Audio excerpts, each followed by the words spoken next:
Good morning, everyone. It's lovely to see our Sangha in the 10 directions, our Sangha in New York City, our Sangha in upstate New York, our Sangha in New Paltz, in New Jersey, wherever all of you happen to be, our wonderful distributed Zoom Sangha. Most mornings, I take the dogs out for a walk in South Mountain Reservation, which is where very near to where we live. I didn't get to do it this morning. We'll go out this afternoon. But from the way the dogs behave, it's clearly the high point of their day. Sid is predictably annoying, jumping at the leash rather than letting me put it on him. And Maisie impatiently waits by the door for me to open it. And they both pull me to the car. And this morning ritual is actually, it's a high point of my day too. It's a perfectly ordinary thing. I don't have any particular expectations for it. And I think that's part of why I like it. Later in the day, I'll find myself frustrated with one thing or another, something not going the way that I want,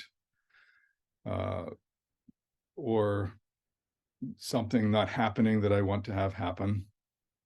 Walking the dogs it's just simpler. It's the same every day, but it's different every day. The differences, the weather, who I meet, how I feel, what I'm thinking about. But it's the ordinariness, the routine that I think I like the most. It's a lot like sitting down to practice. It's a lot like sitting zazen. The circumstances, where we happen to be sitting, whether we're in the Zendo or sitting in our home, could be the same on some days and different on others. How we feel, they're different. But sitting's just an ordinary thing that I don't have any particular expectations for. I just do it, and I like that. So there's a koan actually in the Mumonkan that I was reminded of as I was walking the dogs a few days ago. And I think it's actually quite wonderful. It's ordinary mind is the way, or ordinary mind is the Tao. And so I'll read this koan to you. Joshu asked Nansen, "What is the way?" "Ordinary mind is the way," Nansen replied. "Well, should we direct ourselves toward it or not?" Joshu asked. "If you direct yourself toward it, you go away from it," responded Nansen. "If we do not try, how can we know that it is the way?" persisted Joshu. Nansen said, "The way is not a matter of knowing or not knowing. Knowing is delusion. Not knowing is blankness. When you've really reached the true way beyond doubt, you will find it as vast and boundless as outer space. How can it be talked about on the level of right and wrong?" And with these words, Joshu came to a sudden realization. What is the way? Ordinary mind is the way. Yogen Senzaki titles this koan, "Everyday Life is the Path." And I think it was actually that version that I was thinking of as I was walking the dogs. Everyday life. Just this moment out, whether it's sunny or rainy, the dogs running past me on the trail, I catching up with the dogs, they turning around to wait for me. It sounds very simple. But of course, our minds aren't so simple. We have expectations, we judge, we compare. The world lets us down, or we let ourselves down, or our expectations are unrealistic. We get frustrated. We separate from the situation. Sometimes, often even, we don't know why we feel the way we do. So let me relate another moment of the last week.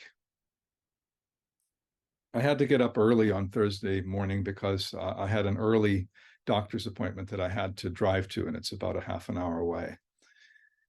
And so I got up early, I showered, I got dressed, I drove over there. And then the appointment took about 2 hours. And like most doctor's appointments, it's mostly waiting. Sometimes waiting to see the receptionist, sometimes waiting for a technician. And then eventually the doctor comes in and you get your 4 minutes with them. And then after that was done, I came home to walk the dogs because they need that morning walk before taking the train into the city. And everything was timed just so that I made it to the doctor's office on time, so that the dogs got their walk for the day, so that I caught the train and made it in to an afternoon session of a meeting at work. And actually, none of this was particularly hard or particularly stressful in and of itself. And yet, for much of the day, I was tense and tired until around 1 o'clock in the afternoon. I had a sinus headache that ibuprofen didn't seem to put a dent in. My jaw and my shoulders were clenched. I kept trying to sort of loosen them up. My breathing was tight. And then I got into the city and I had a quick bite to eat. And after around 1 p.m., I settled into a chair at the meeting, and started feeling better. So why? So in the notes that I have that I prepared for this talk, I put the shrug emoji. Like, why? Why did I feel crappy on Thursday morning until around 1 o'clock? You know, some days we feel great. Other days we feel out of sorts. You know, maybe there's a reason for everything that goes on. Maybe there's a reason for feeling out of sorts. I don't know. I mean, it has been a very, very difficult week for many in the world. The situation in Israel is horrific. And still, we practice with things as they are. You know, we feel out of sorts, but we take care of the dogs. We take care of the things that need to be cared for. We try to remember to smile and make conversation with the cashier at the lunch place, even if we feel out of sorts. So after many years of practice, I've learned to accept each moment as it is, to realize that each moment is a manifestation of mind, not just my mind, but the universal mind, the mind that is not separate from what's going on in Israel. I learned to see the ups and downs that occur as life, as part of my life, as just they're part of a whole. They're waves on the ocean. And usually, not always, but usually I'm able to just sort of be in the moment, whether it feels great or not so great, and not be excited about the ups and not get overly disturbed by the downs. And I was thinking as I was writing those words that we try to practice actually with the mind of the Tenzo. I was reflecting back to Dogen's instructions to the Tenzo, or instructions to the cook. And you know, those of you who have been to a residential retreat in the past, where we had the Village Zendo had a Tenzo cooking for a group of 20 or 30 people, will know it's a very, very difficult job. And it's not possible that the person that was the Tenzo felt great every morning when they were getting up an hour before everyone else to make sure that breakfast was ready. And yet Dogen writes about the three minds that we practice with, or that the Tenzo embodies. The three minds are our joyful mind, parental mind, and magnanimous mind. So joyful mind recognizes that we're fortunate to be here in this life, to be able to realize ourselves and to be able to take care of each other. And we joyfully accept our difficulties, recognizing that our difficulties actually give us an opportunity to awaken. Parental mind is the mind in which we take care of people and things around us as if they were our own children. And in Instructions to the Cook, Dogen writes about how the Tenzo makes sure that things that belong on a low shelf are placed on a low shelf, and things that belong on a high shelf are placed on a high shelf. Parental mind. You don't want something that's heavy that might hurt someone to be on a high shelf. So you put it down low where it's easier to get to and less of a hazard. When I was growing up, my father always served himself last at the dinner table. There were only four of us. We always ate as a family. This was, I think, a thing of the baby boomer generation, where the family, the nuclear family, always got together at the dinner table each evening.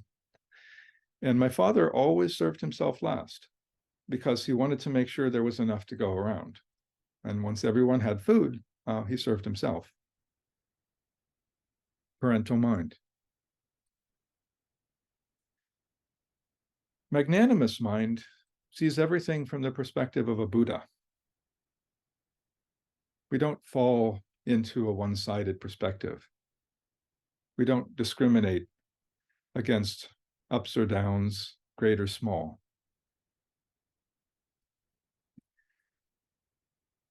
So let's go back to the koan and unpack it a little bit.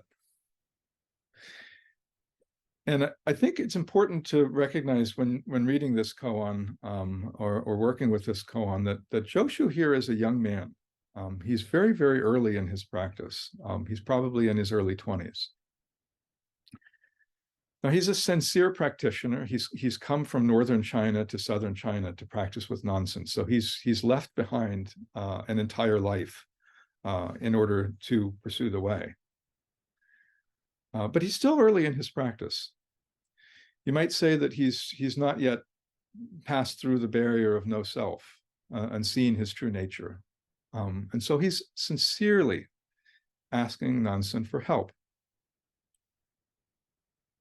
Nansen here is an older man, perhaps in his 50s. So he's very ripe in his practice.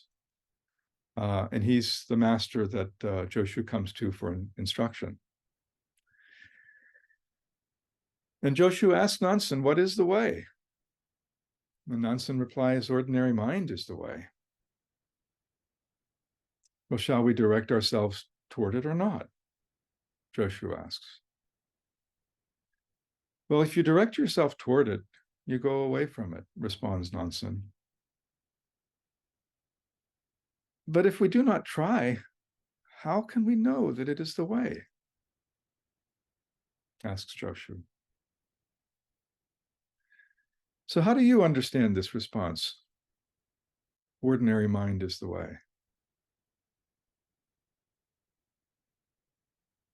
My understanding is that it's our minds that in which reality manifests. Some days reality manifests as a beautiful sunlit day walking the dogs with not a care in the world. Other days, our minds manifest as tension and stress and war and fighting and disease and suffering. All of these things are a manifestation of mind.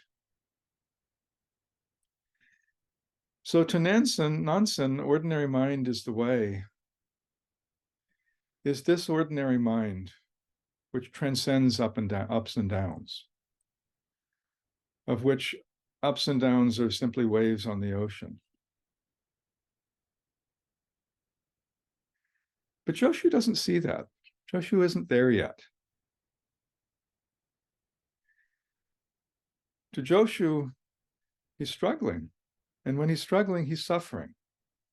He doesn't understand that this ordinary mind of suffering is also the way.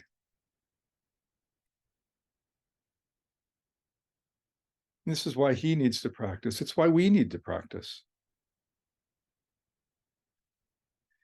Before we start practice, and even after we've been practicing for many years, our ordinary mind can push us this way and that.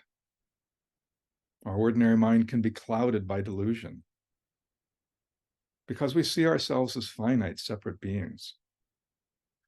And everything that happens is reflected through our own self-centered, egoistic vision. And of course, if everybody's ordinary mind was the way, this ordinary mind of delusion, then as the commentary says in the Momonkan, farmers and fishermen would know it. There would be no reason to practice, and there would be no reason for us to seek instruction and inspiration from our teachers.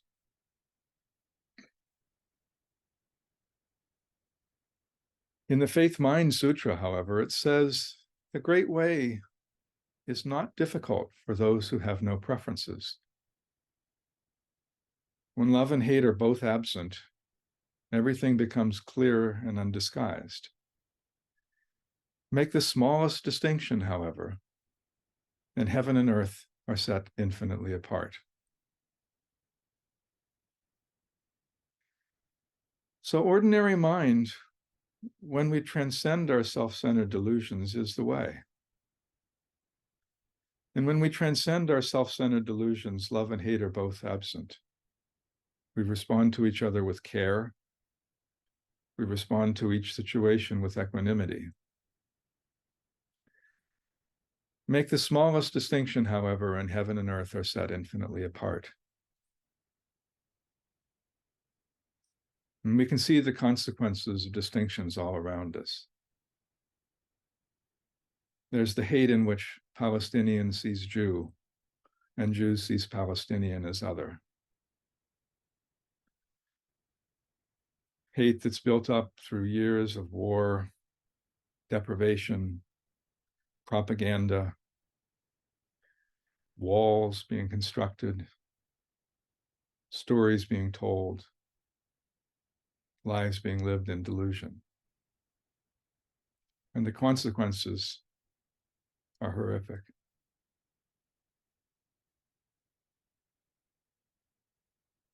We can see distinction in members of government who find no room for common ground, who would rather shut down a government than find compromise with the other party. Make the smallest distinction, however, and heaven and earth are set infinitely apart.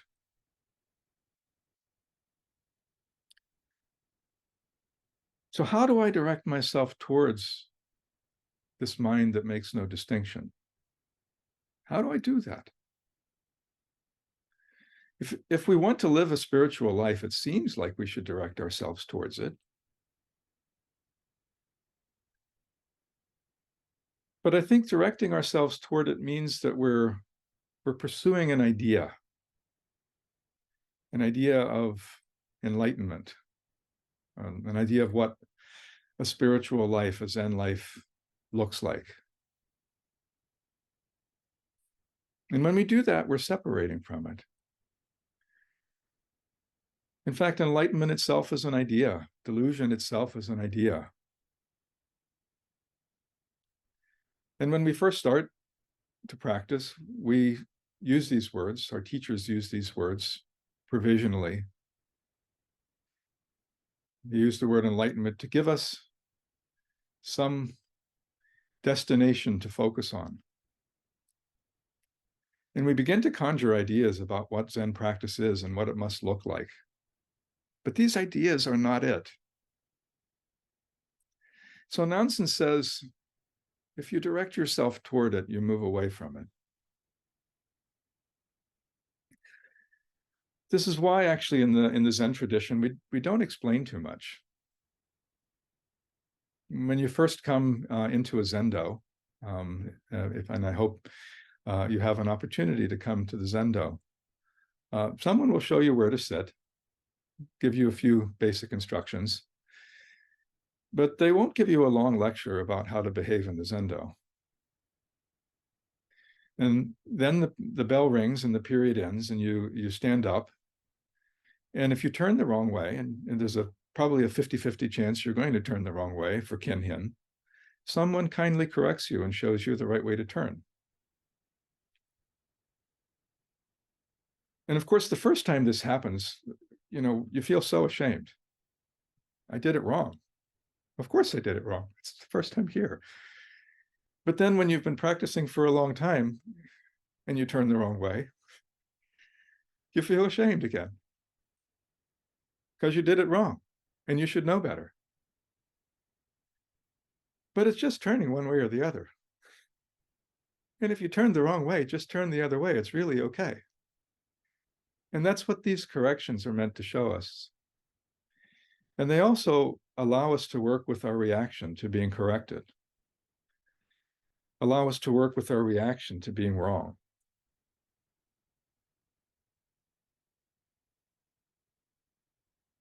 Nansen said, the way is not a matter of knowing or not knowing. Knowing is delusion, not knowing is blankness.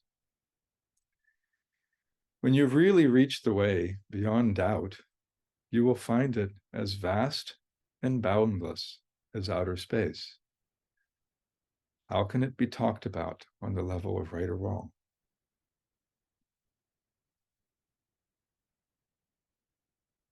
When we think we know, when we're sure we know, we must be very, very careful. I can't count the number of times that I've laid awake at night for some reason or another when I was unable to sleep and just turned over a problem in my head over and over and over again. And perhaps, at some point, I think I've solved that problem and I fall asleep. Or perhaps I haven't solved the problem, but I just fall asleep because I'm finally tired enough to fall asleep. And then I get up in the morning and I think back to what I thought it was the solution the night before, and it's complete crap. And that's so true sometimes of any time when I think I know and I'm not actually questioning, searching, trying to understand deeper, asking questions. Because when we think we know, we're seeing a part of the picture.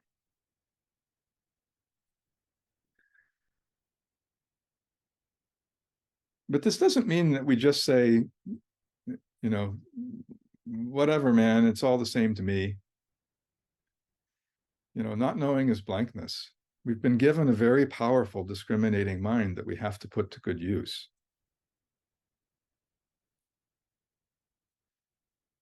So the true way beyond doubt is something we experience after many, many periods of sitting,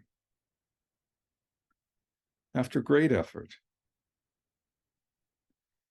We see ourselves as part of one undivided whole. We see our mind and the universal mind as the complete manifestation of reality. With these words, Joshu came to a sudden realization.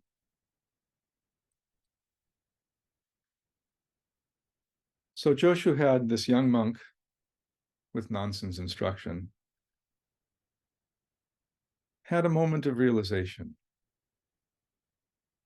And we can imagine that he had many such moments of realization over the next many years of his practice.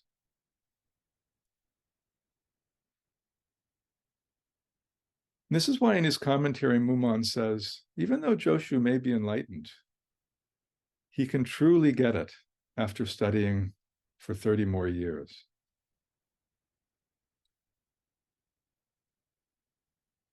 Because even after realization, realization after realization, our practice continues. And when the words 30 more years are used here, it's not saying exactly 30 more years. It's saying our practice is endless. Joshu's practice is endless. It continues now on this day, in this virtual Zendo.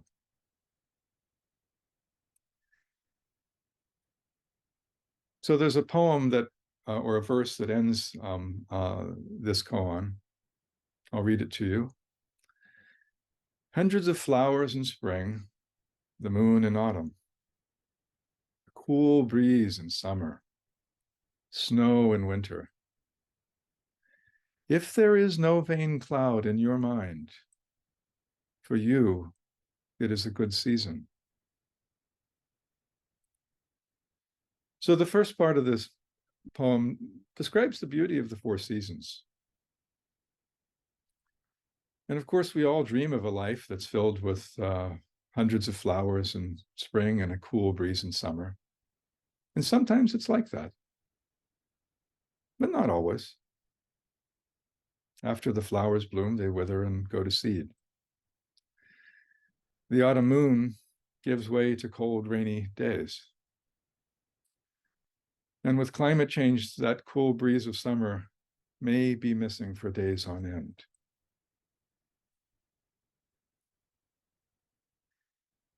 So ordinary mind, our ordinary minds, experiences good and bad, ups and downs, sweet and bitter, hot and cold. And we must not misinterpret what Mumon is saying. And he gives us a hint in the third line, the third and the fourth lines. If there is no vain cloud in your mind, for you, it is a good season. I think a vain cloud here refers to the foolish ideas of our deluded minds.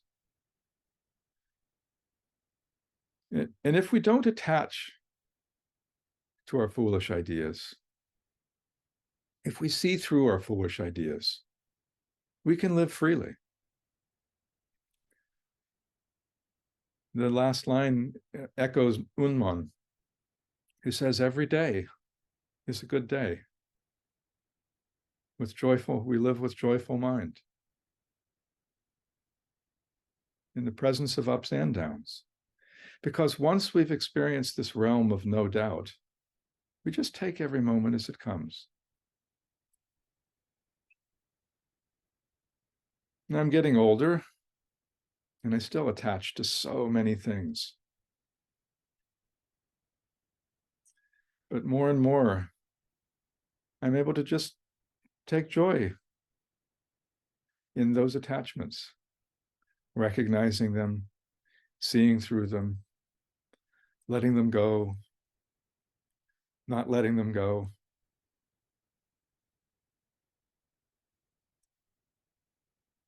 I'm seeing that there's a time to sow and a time to reap, a time to every purpose under heaven.